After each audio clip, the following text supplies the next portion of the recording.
Beneath a foggy English village between old mining pits once used as wolf traps, a story unfolded that has fascinated historians for nearly 1,000 years. Countless theories have been told, but no one has ever delved deeply into this mysterious tale. Our channel is dedicated to a detailed investigation of such enigmas without adding myths, fabrications, or unnecessary embellishments. Instead, we bring you unique discoveries derived solely from authentic sources, results that will truly take your breath away. From the very beginning, we must say that this mysterious event is not something we can call folklore. Through in-depth research, to our great surprise, we discovered that this is not just a common folk tale or myth, but a documented part of history with all its wondrous details and records. With an open mind and a desire to uncover the truth, whatever it may be, while dispelling myths, fabrications, and false theories, we turn to the direct source of this story. It all begins during the reign of King Stephen, between 1135 and 1154, in the village of Woolpit in Suffolk County. This story comes from two serious sources, William of Newburgh and Ralph of Coggeshall. The first to record the story was William of Newburgh, an English ecclesiastical historian, in his book Historia Rerum Anglicarum. He told the story as a real event, but without attempting to explain it.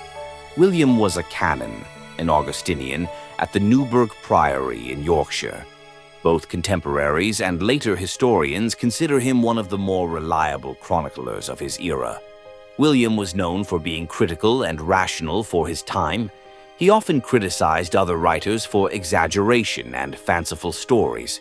For example, he attacked Geoffrey of Monmouth, who wrote about King Arthur and fairies, calling him a liar. William is generally regarded as more trustworthy than many of his contemporaries. In his work, Historia Rerum Anglicarum, Book 1, Chapter 27, he states that this story was very reliably confirmed by many. However, he does not name a single witness. In Chapter 27 of his book, titled De Viridibus Pueris, William writes, "It seems that I must mention a wonder unheard of for centuries, which happened in England during the reign of King Stephen. I long doubted it, although many spoke of it. It seemed absurd to accept something without reason or with a meaning extremely hidden, until I was overwhelmed by such and so strong testimonies that I was forced to believe and marvel, though no effort of mine could fully grasp or investigate it." William further states, "In eastern England there is a village about 4 or 5 miles from the famous monastery of the Holy King and Martyr Edmund. Near the village are some very ancient pits, called in English Woolpit, that is, wolf pits, and the village nearby takes its name from them." He records that from these pits, during harvest time, while reapers were busy gathering crops in the fields, 2 children appeared, a boy and a girl, whose entire bodies were green in color, clothed in garments of unknown style. While wandering bewildered through the fields, they were captured by reapers and taken to the village, where many gathered to see such a strange sight. For several days the children refused all food and ignored what was offered. Finally, someone brought freshly picked beans, which the children eagerly seized, but they looked for the beans inside the stalks, and finding nothing, wept bitterly. Then someone removed the beans from the pods and offered them, which they gladly ate. They lived for some time on this food until they learned to eat bread. Gradually, their green color faded, and they became like us, and they also learned our language. It was deemed proper that they be baptized, which they were. The boy, who was younger, soon died after baptism. The girl remained alive and was not significantly different from other women of our land. Later, she reportedly married at King's Lynn, and a few years ago she was still living. When they learned our language, they were asked who they were and whence they came. They answered, "We are people from the land of Saint Martin, who is highly revered in the country of our birth." When asked where that land was and how they came here, they replied, "We do not know." We only remember that one day, while tending our father's livestock in the fields, we heard a great sound, like the ringing we now hear from the church of St. Edmund.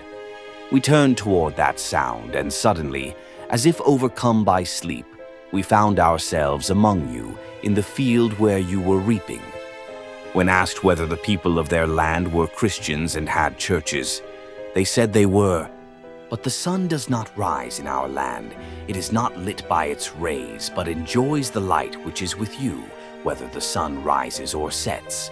Far from our land there is another bright country, separated from us by a great river.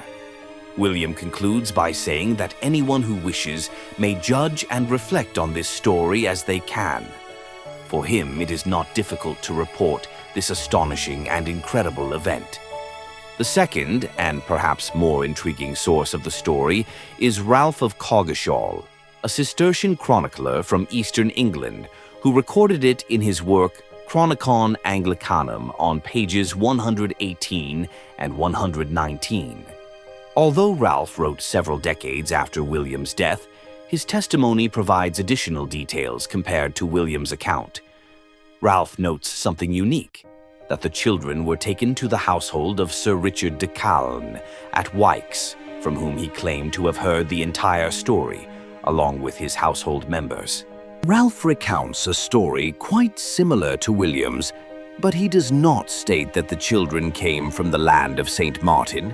Instead, he claims they came from a completely different reality.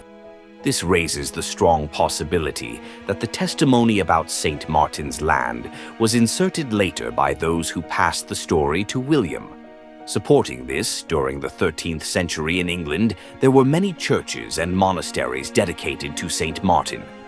St. Martin of Tours was highly venerated in the Middle Ages, and his cult had spread throughout Europe, including England.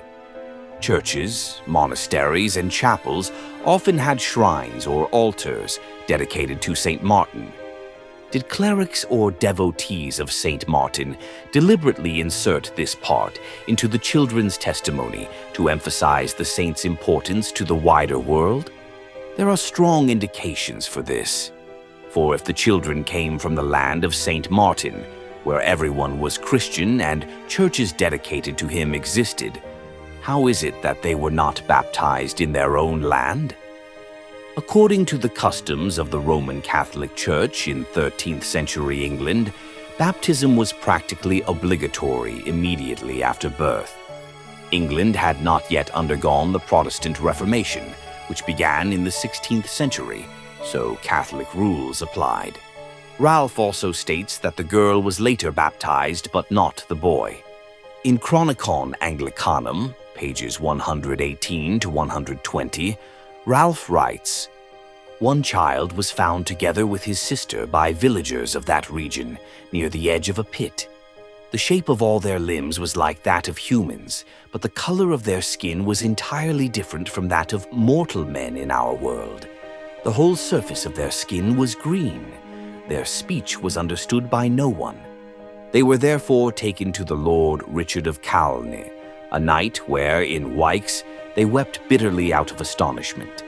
Bread and other food were offered, but they would not eat any of it, though tormented by great hunger, believing it all to be inedible, as the girl later admitted. At last, when fresh beanstalks were brought into the house, they showed great eagerness for them. When the stalks were given, they opened them, but finding no beans inside, they began to cry again. Observing this, those present opened the pods and showed them the beans. Seeing this, they ate them with joy, and for a long time touched no other food. The boy, however, was always weak, and soon died. The girl, on the other hand, remained healthy, ate continuously, and became accustomed to our food. Her skin lost its green color completely, and gradually returned to the natural hue of the human body. Later, when baptized, she served the aforementioned knight for many years, as we often heard from him and his household, but became very wanton and dissolute. When frequently asked about the people of her land, she declared that all the inhabitants and everything there were of green color, that they never saw the sun, but enjoyed a light resembling twilight after sunset. When asked how she came to this land with the boy, she said that while they were tending their father's livestock, they entered a certain cavern and heard the delightful sound of bells. So enchanted were they by its beauty that they wandered long through the cave until they reached an exit. When they came out, they were so stunned by the brightness of the sun and the unfamiliar temperature of the air that they lay for a long time on the edge of the cave, almost unconscious. When the villagers saw them, they were frightened and wanted to flee, but could not find the entrance to the cave before they were captured. Ralph of Coggeshall precisely cites his sources, Sir Richard de Calne and those closest to him, namely the family in whose household the children were taken after being found.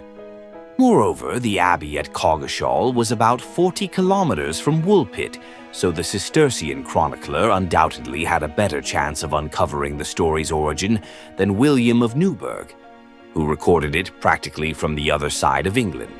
Although Ralph described these events decades after William, his account carries more weight because he heard the story directly from the source, giving it undeniable credibility and placing it on an entirely different level.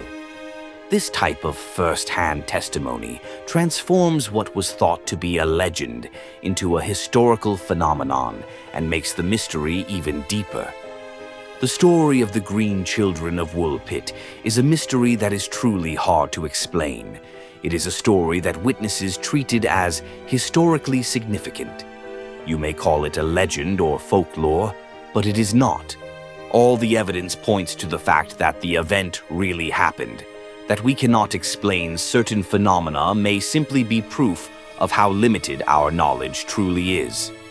Do you think this is just part of folklore, a legend, or perhaps a true story for which we still have no explanation? Share your thoughts in the comments. We want to hear your opinion.